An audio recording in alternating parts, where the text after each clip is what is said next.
हरे कृष्णा। तो आज हम लोग डिस्कस करने जा रहे हैं जो रिमेनिंग पार्ट बच गया था पिछले वीडियो में। हम लोग पेज नंबर 3 के जो क्वेश्चंस थे वो सॉल्व कर रहे थे, फर्स्ट एंड सेकंड सॉल्व कर चुके थे। और आज हम लोग करने जा रहे हैं class 9 science chapter 1 matter in our surroundings के पेज नंबर 3 पे जो 2 क्वेश्चन और बचे हुए हैं, थर्ड एंड फोर्थ, ये दोनों आज डिस्कस करने वाले हैं। तो चलिए स्टार्ट क्वेश्चन हम लोग देखते हैं। थर्ड क्वेश्चन क्या है? A diver is able to cut through water in a swimming pool, which property of matter does this observation show? पानी के अंदर अगर वो कुछ काट पा रहा है तो इसमें कौन सी प्रॉपर्टी ऑफ मैटर शो हो रही है? तो इसमें हम लोग देखते हैं कि 2 कैरेक्टरिस्टिक ऑफ मैटर अपने पास है। क्या है? Particle of matter have space between them and particles of matter attract each other. ये दोनों हम लोग को गिवन है, इन दोनों को मतलब एनसीईआरटी में ये दोनों कैरेक्टरिस्टिक हम लोग को दिया गया है। हम लोग को पता है कि मैटर के बीच, पार्टिकल्स ऑफ मैटर के बीच में स्पेस होते हैं कुछ, और वो अट्रैक्ट करता है एक दूसरे को। तो अट्रैक्शन जो फोर्स होता है वो कैसा होता है? अट्रैक्शन फोर्स कैसा होता है? तो हम लोग देख रहे हैं force of attraction between particles is in order. Solid में सबसे ज़्यादा अट्रैक्शन फोर्स होता है, लिक्विड में उससे कम, एंड गैस में सबसे कम।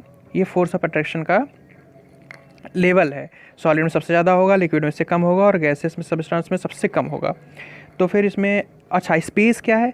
स्पेस सॉलिड में सबसे कम स्पेस होता है, लिक्विड में उससे ज़्यादा स्पेस होता है, और गैस में सबसे ज़्यादा स्पेस होता है। तो यहाँ पे हम लोग बात कर रहे हैं स्विमिंग पूल की, मतलब कि लिक्विड स्टेट की। तो लिक्विड स्टेट में स्पेस होता है और अट्रैक्शन फोर्स भी ज़्यादा नहीं होता है। तो आंसर क्या है? The particle of matter have spaces between them and the inter particle forces of attraction. ये फोर्स ऑफ अट्रैक्शन जो है, force of attraction between liquid particles are not very strong, ज़्यादा स्ट्रॉन्ग नहीं है, सॉलिड से तो कम ही है। Hence the diver is able to cut through water in a swimming pool because of weak force of attraction between water molecule.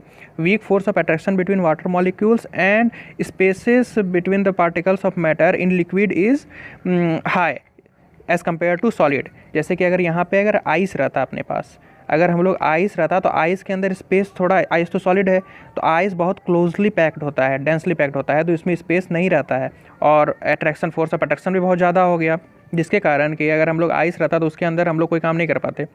लेकिन liquid है तो उसमें हम लोग कट कर सक रहे हैं, कट कर पा रहे हैं। और अगर गैस रहता तो गैस में तो आराम से, एटमॉस्फेयर में तो गैस है ही, तो एटमॉस्फेयर में तो कोई भी काम हम लोग आराम से कर ही लेते हैं अपने इन्वायरमेंट में नॉर्मली। तो ये हो गया इसका आंसर थर्ड क्वेश्चन का। फोर्थ क्वेश्चन क्या है? फोर्थ क्वेश्चन है what are the characteristic of particle of matter. Characteristic क्या क्या है? तो ये डायरेक्ट थ्योरी क्वेश्चन है, थ्योरी डायरेक्ट गिवन है एनसीईआरटी में। पहला पार्टिकल्स का, the following are the characteristic of particles of matter. 3 characteristic हैं एनसीईआरटी में जो गिवन है, उसमें क्या क्या है? पहला क्या है? Particles of matter have spaces between them, जो अभी पढ़ लिए।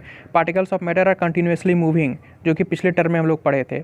कंटिन्यूसली मूविंग के कारण ही जब वो हॉट फूड था ना, हॉट फूड पहले से मतलब दूरी पे कई मीटर डिस्टेंस में भी स्मेल आ सकती है हॉट फूड की, लेकिन वही कोल्ड हो जाता है तो फिर वो स्मेल नहीं आती है। तो इसका मतलब वो particles of matter her continuously moving, ये कैरेक्टरिस्टिक उसमें यूज़ हो रहा था। और आज हम लोग कौन कौन सा पढ़े हैं? एक पहला और एक थर्ड। थर्ड क्या है? Particles of matter attract each other, तो ये भी है। 3 है कि matter have space between them, they are continuously moving and they attract each other. तो ये हो गया 3 characteristic of particles of matter, ये फोर्थ क्वेश्चन। तो आज के लिए इतना ही। इससे पहले वाले पार्ट को अगर आपने नहीं देखा है तो देख लीजिए, मैं आई बटन में लिंक दे ही दे रहा हूँ, और डिस्क्रिप्शन बॉक्स में भी लिंक है। और आज के लिए इतना ही। ये पूरा पेज नंबर 3 पे जो क्वेश्चंस थे वो पूरे डिस्कस हो गए। 4th क्वेश्चन थे, 4 क्वेश्चन थे, चारों डिस्कस कर लिया, 2 पहले पार्ट में और 2 अभी।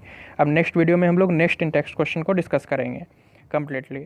Thank you very much. आज के लिए इतना।